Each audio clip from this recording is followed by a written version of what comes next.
So welcome to the Department of Pediatrics, and we organized this talk to recruit our new batch of research postgraduate students in the next year intake. Okay. So this is the rundown of today's program. I will start with, my name is Leung, and it's assistant professor of this department in the hematology team.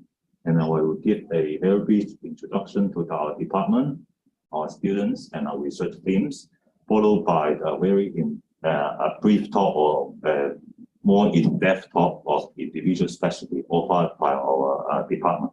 And then we'll be followed by any questions, and then you will have a chance for those in person. You can meet our supervisor, and indeed all of our team leaders are here today. So pediatrics. Pediatrics is actually a snapshot of a whole hospital. It's a branch of medicine that involves the medical care of infants, children, and adolescents aged less than 18 years old, especially in every illnesses will come to our pediatrics when they are within the age group. Okay, so a snapshot of the whole hospital. So in our department, we put together very dedicated clinicians, scientists, and of course, students to conduct high impact and multidisciplinary involving basic, translational, and also clinical research. A lot of versatility. Aiming, we have only one goal: to enhance the well-being of the sick children. Okay. So our flagship program, we have 5. And then the individual team leader will speak about their team: allergy, hematology, oncology, neonatology, sleep and respiration medicine, and the virology. Okay.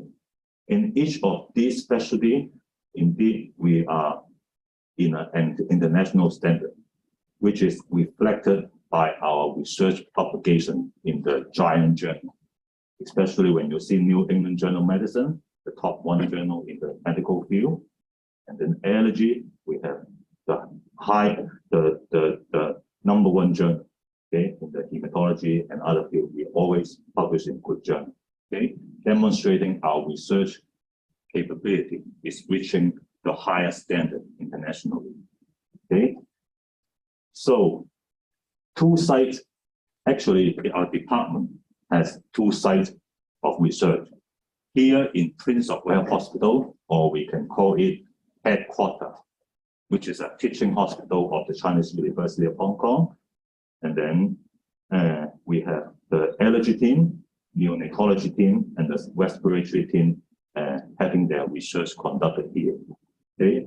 Facility, I think I will not mention because in most of the labs, their setting is more or less the same. But I will tell you that I'm graduated from the Department of Biology in CUHK from an undergraduate student, and then I come to pediatrics for my PhD. The major difference that I encounter is that when I come to the department, I start to obtain patient samples. Here we have patients, okay? So you will have patient samples that make our research very versatile and then connect with the patient very directly, okay? So I just take a picture in our hospital, in our department. The most important asset is not some of the advanced machine, but instead is our refrigerator, okay, and liquid nitrogen, which represent a invaluable, even you have money, you will not have this valuable resource for your research, okay? So specimens is our number 1, okay? We also have some specialty wards, okay? For example, Professor Lee has this sleep lab in the Prince of Wales Hospital, doing very sophisticated assessment of those children with apnea. Okay, so Professor Lee will talk about that. The other side, which the hematology team and the virology team is moving to, is our new hospital in Kai Tak, okay, the Hong Kong Children's Hospital, or we call it a Seaview Hospital. Very nice hospital. And then because the patients are there, we also have some specialty ward for hematology team, it is completely moved to the Hong Kong Children's Hospital. And then we have the stem cell transplant lab, the stem cell transplant ward, and also the treatment ward. We also have a very good facility there. We are talking about advanced equipment now. Okay, the government has actually injected about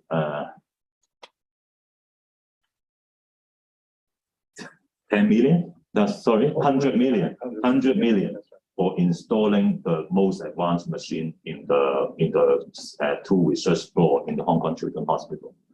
We have many advanced machines like the single cell sequencer, and also some of the first equipment in Hong Kong, like the mass cytometer, which we are going to acquire. Okay, making us a very important advance to our research. Okay, so I was talking about our students. We treat every student a very important assets in our department. Okay, we train students, we offer opportunities, and you can see that our students won many international awards. Okay, year by year. Okay, very prestigious award. Okay, so you will be one of them. Career prospect, I think science is now no longer 10 years before. Okay, actually the government has injected a very big sum of money to do research. Okay, you can do academia like me. I am totally CHK graduate, undergraduate, post-MPhil, master, PhD, postdoc, and academic staff. Or I have been staying in CHK for over 20 years indeed. Okay, and 4 of us are actually CHK graduates. We'll be speaking to them. Okay, industry, the Hong Kong Science Park is no longer a site only talking about computer. Now it's talking about biotech company, diagnostic, many science startup there. Okay, and they are also always asking for me, any graduates you can pass on to science lab. The good one I will hold, and then this is something, many opportunity there. Also government, the HA, the Department of Health, all need our young scientists. Okay, don't worry about your career prospect. Okay, so some take-home message. If you want to be admitted to the master or PhD in our department, or in general CHK, okay, so you need to, for PhD, you need to have a master degree. Okay, for those with a research master degree, that is a master of philosophy, that means you are doing lab works. Okay, you will have a 3-year PhD program. Okay, for those with a taught master degree, that means you are attending lectures. You will have a 4-year PhD here. Okay, so when you are looking for a position of master, you want to graduate as a master of philosophy, then you will stay here for 2 years. But some of our students are outstanding, and they will consider to upgrade to PhD after the first year of MPhil study. And then you will take a total of 4 years to complete a PhD program. Okay, this is something I need to mention. English language, of course, if you are not, if your bachelor degree is not taking your degree as a medium of instruction is English, you need to have TOEFL, IELTS, for example, and then you can check with our graduate school website, and then a lot of details there. Okay, and then application deadline, okay, very important. Okay, for both PhD and master, the application deadline is the same. It's the 1st of December 2022. Okay, 3 months ahead. So you need to plan early. Okay, so for my experience, I'm taking over 7 to 8 students now, and then the process I can simplify in those important milestones to achieve. First is to identify your research interest. It's very important because you will stay here for years. If you don't like the field, then don't take those, okay? Identify your research interest through listening to the speech of our PIs, okay?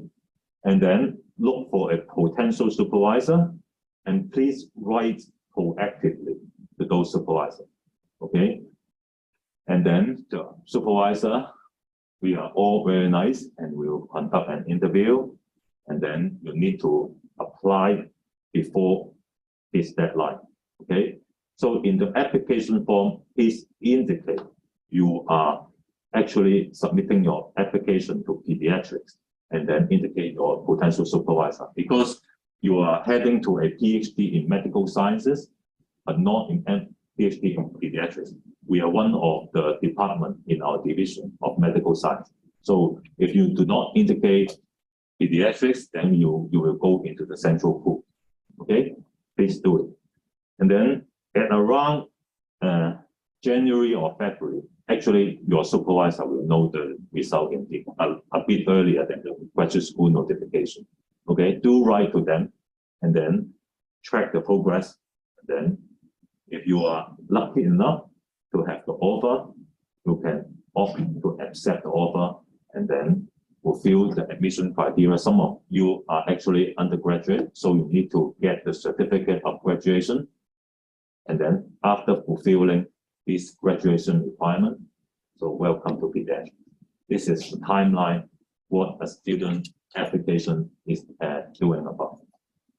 Okay, one point to mention is that the RGC, the Research Council, actually a major funding source to the university. The Research Grant Council is offering the Hong Kong PhD Fellowship Scheme every year, okay, for outstanding candidates.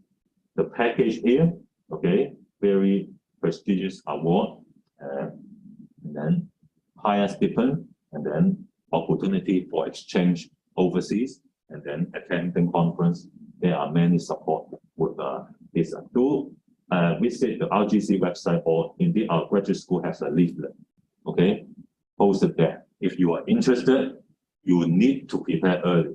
The application's deadline is the same, the 1st of December. But indeed, if you apply for this scheme, you need to have some proposed work, proposed headings that you need to discuss actively with your supervisor. Okay? If unfortunately, if you're if you are not successfully admitted, don't give up, because our university have other schemes offered by CUHK that can attract some of the outstanding students. So I will recommend to stay connected with your potential supervisor, and then whenever a chance arises, so actively apply for them if you are really interested to this department.